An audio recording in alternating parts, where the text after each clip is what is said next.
Some people fade, not because they gave up, but because the world stopped asking them to glow. Others, even at 80, even at 100, carry a quiet radiance, the kind that doesn't try to shine, but simply refuses to dim. And no, it isn't luck, it's something else. A way of moving through time without surrendering to it. You don't have to fight age, but you can still walk beside it with a certain kind of dignity. Some lessons aren't taught, they're carried, and the ones that last longest are the ones the body remembers even when the mind begins to loosen. Let's return to a few of them. Gently, not to fix, but to feel. Curiosity doesn't retire. It may get quieter, but it doesn't leave. Emma was 92 when she signed up for her first poetry workshop. She told her daughter, "I don't want to write a book. I just want to listen to the part of me that still wants to learn." Each week, she carried a little notebook with shaky handwriting and a soft green cover. She sat by the window in the third row, always early, always listening like someone who knew that questions are more sacred than answers. One afternoon, she read a poem aloud, a short one, 4 lines, and her voice, though trembly, carried something stronger than sound. The room got still. Not because of what she wrote, but because of what she meant. In that moment, Emma wasn't 92. She was someone in conversation with wonder. Later, the instructor said something about learning being neuroprotective, how cognitive stimulation slows decline, delays memory loss, keeps the mind supple. But Emma didn't come for that. She came because she still had a question with no answer, and that was enough. She now reads aloud each morning, not to sharpen her brain, but to soften the silence. And when she forgets a line, she doesn't apologize. She just breathes, smiles, and begins again. Movement doesn't always look like fitness. Sometimes it looks like loyalty. Clara lived to 120. When asked her secret, she said, "I just kept walking to the garden. Every morning, she slid her feet into the same soft shoes, opened the door, let the morning air decide what happened next. Some days she planted, some days she didn't, but she moved, always. It wasn't about steps or goals. It was about arrival.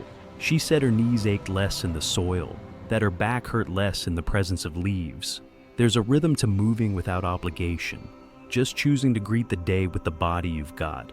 Her doctor once told her even 10 minutes of consistent, intentional movement could reduce mortality risk, that it improves circulation, cognition, mood.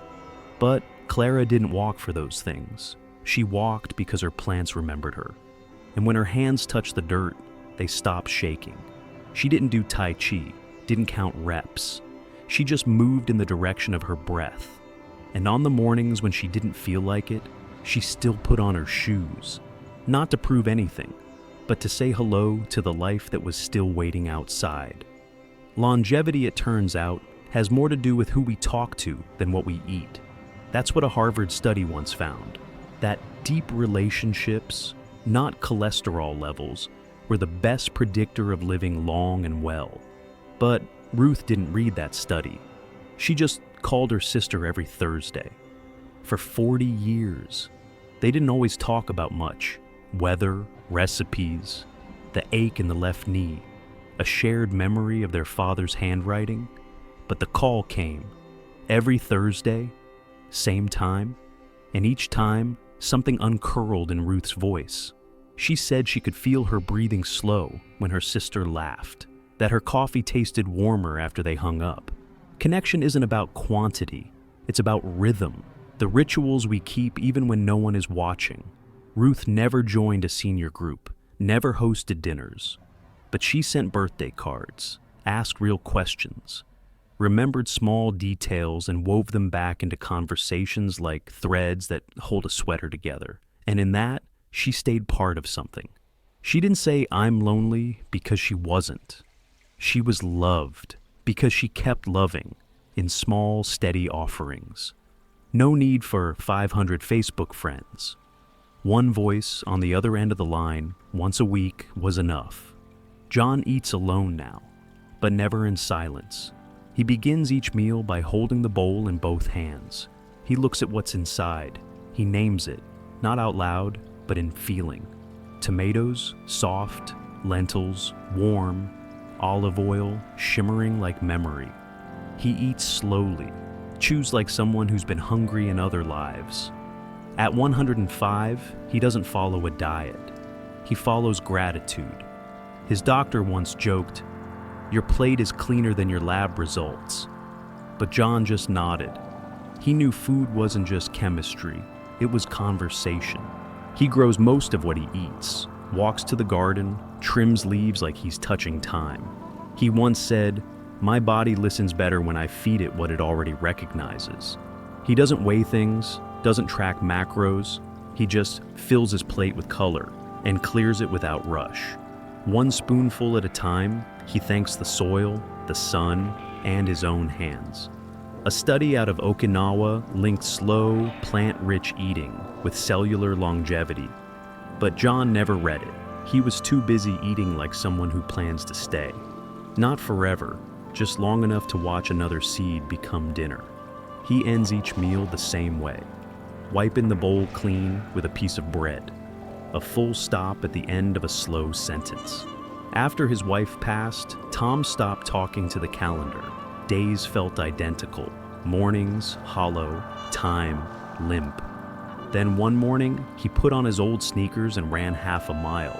At 95, he didn't tell anyone, didn't post about it, just breathed hard and cried when he got home.